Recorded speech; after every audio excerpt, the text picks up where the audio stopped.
नमस्कार। रेडियो रिमझिम से प्रस्तुत है स्थानीय हालचाल। पहले मुख्य हालचाल। धूमधाम से शांति व्यवस्था के साथ जिले में छठ का त्योहार संपन्न। डीएम एसपी दोनों वक्त लेते रहे सुरक्षा व्यवस्था का जायजा। अस्वस्थ होने के कारण नहीं आएंगे गोपालगंज नीतीश कुमार। स्थानीय मीडिया में चल रही थी नीतीश के आने की खबर। मंगलवार को सुशील मोदी और चिराग पासवान का गोपालगंज और जादोपुर में हो रहा है कार्यक्रम। उचका गांव के श्यामपुर में आ रहे हैं तेजस्वी, ललन, उपेंद्र और अब्दुल।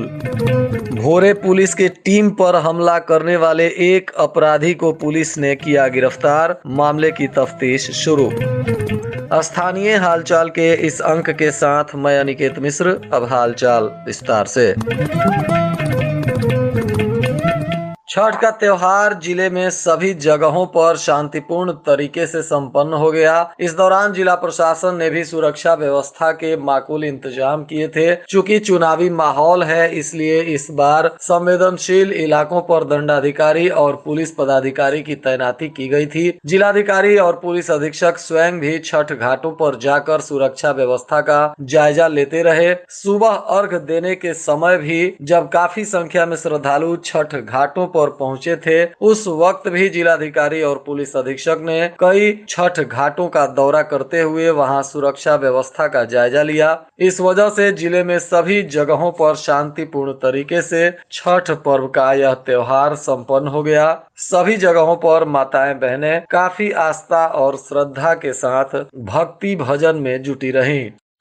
मुख्यमंत्री नीतीश कुमार के गोपालगंज विधानसभा क्षेत्र में आने की चर्चा सोमवार को जोर शोर से शुरू हो गई। स्थानीय मीडिया में भी खबरें चलाई गई कि मुख्यमंत्री उचका गांव के श्यामपुर में एक सभा को संबोधित करेंगे, जहां डिप्टी सीएम तेजस्वी यादव सहित कई वरिष्ठ नेता मौजूद रहेंगे। परंतु शाम को मुख्यमंत्री के तरफ से इसका खंडन किया गया, जिसमें उनके अस्वस्थ होने के कारण गोपालगंज में नहीं आने की बात बताई गई, जिसको लेकर कुछ लोगों में उदासी देखने को मिली। बताते चले कि मंगलवार को चुनाव प्रचार का आखिरी दिन है, इसलिए अधिकांश बड़े नेता इस प्रचार अभियान में जोर शोर से जुटे हुए हैं।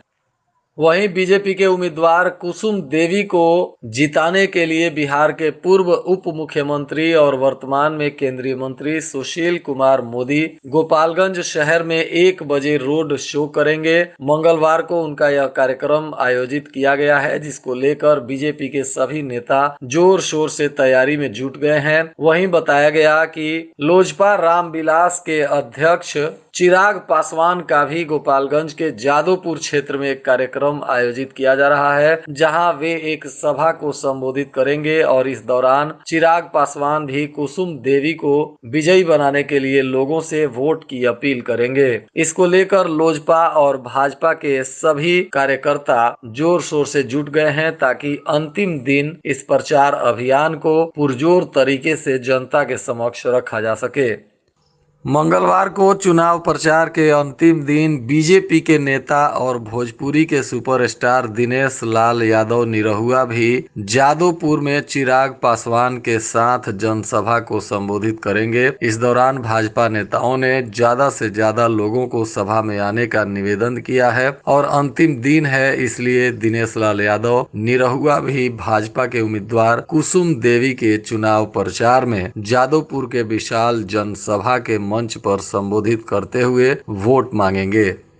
वहीं उचका गांव थाना क्षेत्र के श्यामपुर में दोपहर 12 बजे एक जनसभा को संबोधित करने बिहार के डिप्टी सीएम तेजस्वी यादव आ रहे हैं। इस दौरान उनके साथ उपेंद्र कुशवाहा तथा अब्दुल बारी सिद्दीकी और ललन सिंह के भी आने की बात सामने आ रही है। ये सभी नेता हेलीकॉप्टर से उचका गांव के श्यामपुर में एक जनसभा को संबोधित करेंगे। बताते चले कि इसी कार्यक्रम में नीतीश के भी आने की अटकलें लगाई जा रही थी, परंतु अस्वस्थता के कारण उनका आगमन नहीं हो रहा रहा है। मंगलवार को पूरे विधानसभा में होने वाले उपचुनाव के प्रचार का अंतिम दिन है, इसलिए सभी उम्मीदवारों ने अपनी पूरी ताकत प्रचार अभियान में झोंक दी है। इस दौरान डोर टू डोर भाजपा और जदयू तथा राजद के नेता, मंत्री, विधायक घूम घूम कर लोगों से मतदान की अपील कर रहे हैं।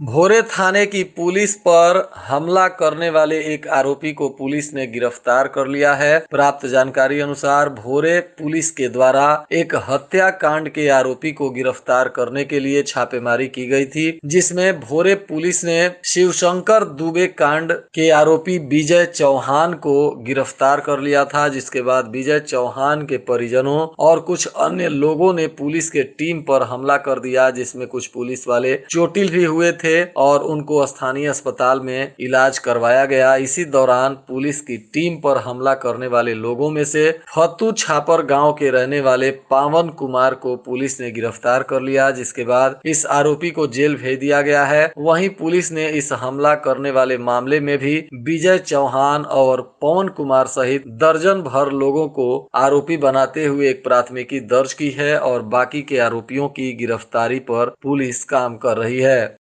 कुचायकोट थाना क्षेत्र के सरकारी पोखरे के पास हुए एक सड़क हादसे में घायल एक युवक की गोरखपुर में इलाज के दौरान मौत हो गई है। बताते चले कि शनिवार को यहां दो मोटरसाइकिल की आपस में जोरदार टक्कर हो गई थी, जिसमें दो लोग घायल थे और इसमें सबसे गंभीर स्थिति भागीरथी चौबे के 48 वर्षीय पुत्र गौतम चौबे की हो गई थी, जिसके बाद उनको स्थानीय अस्पताल से गोरखपुर रेफर कर दिया गया था और गोरखपुर में इलाज चल रहा था। वहीं सोमवार की शाम को इलाज के दौरान ही गौतम चौबे की मौत हो गई, जिसके बाद उनके परिजनों में कोहराम मच गया है। वहीं मौत के बाद परिजनों ने गौतम चौबे के शव को थाने पर लाया, जहां से प्राथमिकी के लिए आवेदन दिया गया है। फिलहाल पुलिस इस मामले की जांच पड़ताल में जुट गई है।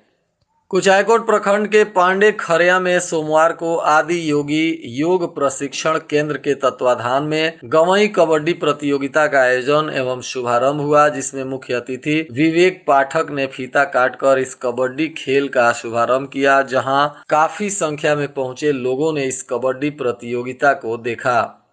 लोक आस्था के इस महापर्व में कई जगहों पर बेहतरीन कार्यक्रम हुए, जिसमें माताओं बहनों ने छठ घाट पर पहुंचकर श्रद्धा भक्ति से पूजा अर्चना किया। तो वहीं गोपालगंज के चनावे स्थित मंडल कारा में भी बंदियों ने छठ पूजा किया। इस दौरान कुल 8 पुरुष बंदी और 26 महिला बंदियों ने इस बार छठ का पूजा किया, जिसके लिए जेल परिसर में ही सारी व्यवस्थाएं जेल प्रशासन के द्वारा की गई थी और छठ व्रत में लगने वाले सभी सामग्री जेल प्रशासन के द्वारा छठ व्रती के रूप में बंदियों को दी गई थी और इन सभी सामग्रियों से बंदियों ने पूरे विधि विधान के साथ श्रद्धा पूर्वक भगवान भास्कर की पूजा अर्चना करते हुए छठ का व्रत किया। बताया जा रहा था कि महिला छठ व्रतियों के लिए महिला वार्ड में ही एक कुंड का निर्माण किया गया था, जहां पर महिला बंदी छठ व्रती भगवान सूर्य को अर्घ्य देकर और इस छठ व्रत का समापन की। इस दौरान कारा प्रशासन के द्वारा अंग वस्त्र का भी व्यवस्था छठ व्रतियों के लिए किया गया था। पंचदेवरी प्रखंड के नंदपट्टी गांव के दुर्गा मंदिर परिसर में 7 दिनों तक चलने वाले शतचंडी महायज्ञ को लेकर सोमवार को कलश यात्रा निकाली गई। इस कलश यात्रा में कुल 2100 कन्याओं ने भाग लिया। कलश यात्रा कई गांवों से होते हुए विधि विधान के साथ वैदिक मंत्रोच्चारण के बीच जल भरने के बाद पुनः यज्ञ स्थल पर पहुंची, जहां यज्ञ का पूरे विधि विधान के साथ शुभारंभ किया गया। और आज के मौसम का तापमान गोपालगंज में न्यूनतम 18 डिग्री सेल्सियस और अधिकतम 29 डिग्री सेल्सियस रहने की संभावना है। अंत में मुख्य हालचाल एक बार फिर। धूमधाम से शांति व्यवस्था के साथ जिले में छठ का त्योहार संपन्न। डीएम एसपी दोनों वक्त लेते रहे सुरक्षा व्यवस्था का जायजा। अस्वस्थ होने के कारण नहीं आएंगे गोपालगंज नीतीश कुमार। स्थानीय मीडिया में चल रही थी नीतीश के आने की खबर। मंगलवार को सुशील मोदी और चिराग पासवान का गोपालगंज और जादवपुर में हो रहा है कार्यक्रम। उचका गांव के श्यामपुर में आ रहे हैं तेजस्वी, ललन, उपेंद्र और अब्दुल। भोरे पुलिस के टीम पर हमला करने वाले एक अपराधी को पुलिस ने किया गिरफ्तार, मामले की तफ्तीश शुरू। इसके साथ ही रेडियो रिमझिम से प्रसारित स्थानीय हालचाल का यह अंक समाप्त हुआ। नमस्कार।